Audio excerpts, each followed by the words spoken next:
For this segment, we're going to look at how do we actually approach writing a body paragraph. So you just went over the steps to doing it, and I'm going to actually take a stab at doing it myself. And I am just going to preface it by saying that I'm really just going to throw ideas out there and show you, kind of model the way I write it. It's not exactly the way that the structure is. You learned TIQA, TIQA. Mine is more, I transition into the big idea, and then usually I will set up, like I'll introduce my idea while at the same time using quotes. So it's like my introduction of the idea and the quotes I'll embed it together, and I'll save the analysis for the end. It's just so you know and you're prepared. My process might be a little bit different from yours, and that's okay. So as you can see here, we are looking at the thesis statement just so that we can remind ourselves what we are actually proving to be true. This is the one from the introduction video. Christopher McCandless's contradictory behaviors unveil his deeply rooted inner turmoil. So, as I said in the introduction video, this is a working thesis, but we're going to use it for now. And if you remember, my body paragraph number 1 is what? Independence versus dependence. So if I'm going to write this paragraph, I have to first consider how I'm going to introduce the idea. Now, it's easiest to introduce the first body paragraph because the reader is already ready to transition from your thesis to your first idea. So the transition isn't as difficult as it is between body paragraphs. So you can really start, pretty much anywhere as long as you're easing them into introducing the idea. Then you should be okay. A note that I'll make is I'm starting with this specific topic as my first body paragraph because I think that it is the first one you notice as a reader. It's the first contradiction you really notice. You notice how he is searching for independence, yet he is so reliant on other people.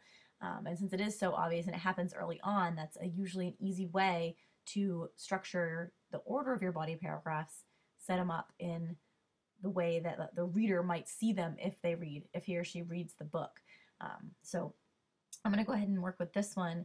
And the thought that comes to mind when I think about what I might use to introduce is something about like right away.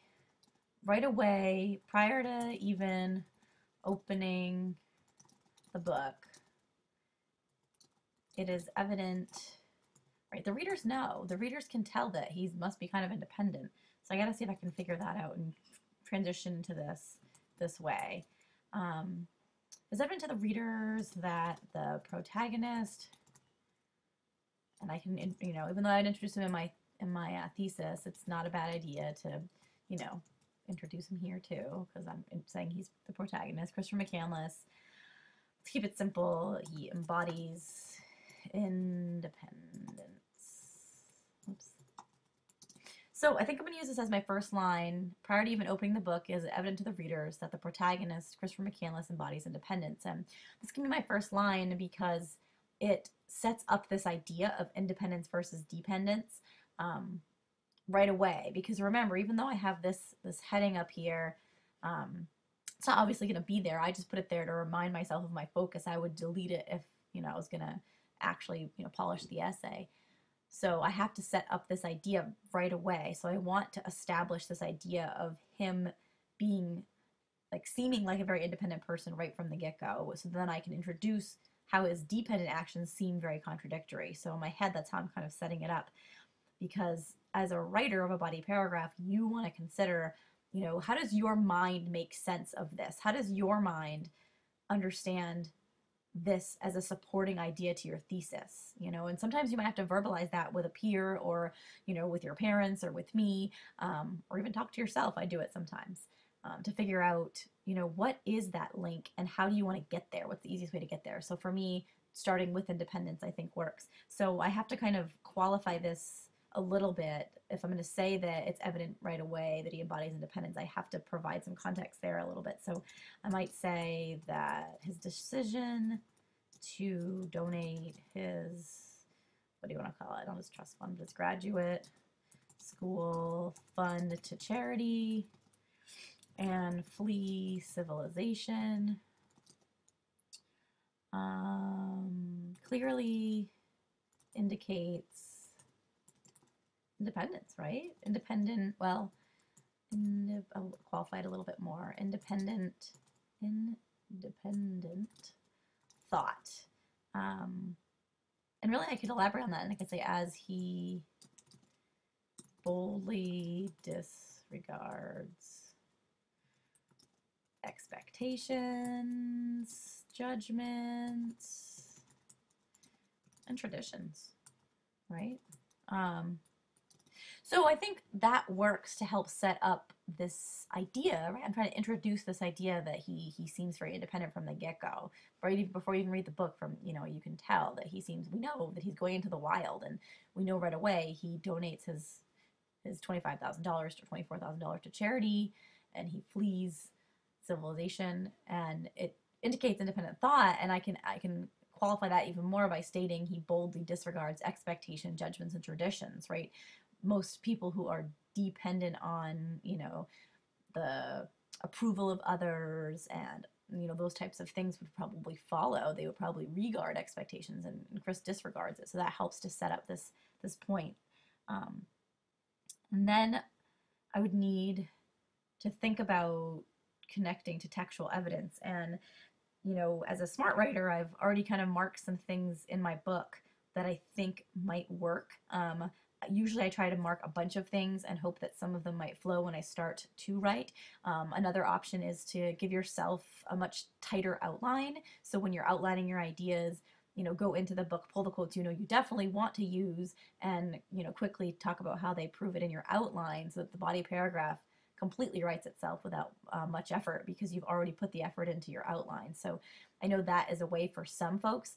For me, and for some other folks out there, you might prefer just marking potential quotes that you might use depending on how the paragraph ends up working out, because I process a lot while I write, so I know that about myself. So that's something you have to learn about yourself, what works the best for you. And I encourage you to try a bunch of approaches until you find what works the best for you.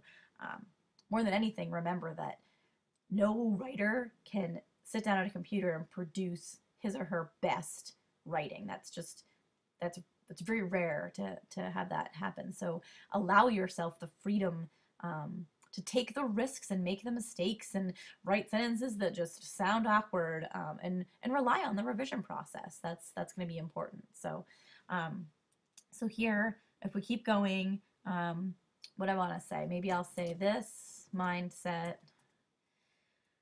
drives, right? We have to write in literary present tense, so not drove him, but drives him. And here's a quote I have that I'm looking at here in my book, on page 23, to invent an utterly new life for himself, one in which he would be free. So that links to independence. That's, I think, why I highlighted it. Free to wallow in unfiltered. And unfiltered, right? It kind of feels that way. So sorry, let me fix my spelling. Unwallowed. Sorry. Free to wallow in unfiltered experience. Thank you for your patience with this. Sometimes it takes a little while to work through writing, and I think it is helpful to have you sit and watch this model, I hope. If not, you can always press the off button, but hopefully you're sticking with me. So, and if I'm going to cite this, I put the quotation mark at the end. I open parentheses, and I'll put my page number 23. I close parentheses, and then I'll put the punctuation, the period there. So as you can see, I embedded the quote into my sentence. I didn't just let the quote stand alone. I tried to work Krakauer's words into my explanation of how, this point that I'm trying to make really is going to set up to prove my thesis. So, I mean, that's really, if you're trying to become advanced in this skill, you're going to try to see how can you use the writer's words to help tell your story, tell your point, and that would be really successful if you could do that. And then I need to maybe now connect to this dependence idea. If I've introduced the independent, okay, clearly he has some independence. I need to introduce the dependence, but I want to transition smoothly. So I could say, unfortunately, right, these little transition words are going to be your key, and there should be a handout on the website, a list of transition words that if you're really uncertain about transition words, you can click on that.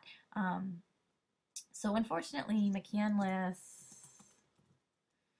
McCandless's desperate pursuit of true independence, right? He's really trying to be independent from everyone. It becomes halted by a need to depend on others in order to achieve his ultimate goal of living in the Alaskan wilderness. I mean, that was his ultimate goal eventually, not originally, but it doesn't, I guess, really matter in this sense. So we can use that. And then maybe I'm thinking within weeks of becoming, and I'm looking here at my book where I have another quote in that same section. I just pulled one from 23. I have one on 22. Within weeks of becoming, this is what he stated. He stated, or as Krakauer stated, emancipated from the stifling world of his parents and peers, a world of abstractions and security and material excess. And that's just middle of the quote. The quote goes on, but I'm going to end it there and cite it there. But then my sentence is continuing because I'm saying within weeks of becoming emancipated from the stifling world of his parents and peers, a world of abstractions and security and material excess. McCandless, what's my point here? McCandless must depend on strangers for rides, jobs, or job opportunities, maybe, and unexpectedly, friendship. And here's my thought here. Potentially, I'm thinking as I'm writing, potentially McCandless's dependence on rides and jobs, that could be dismissed.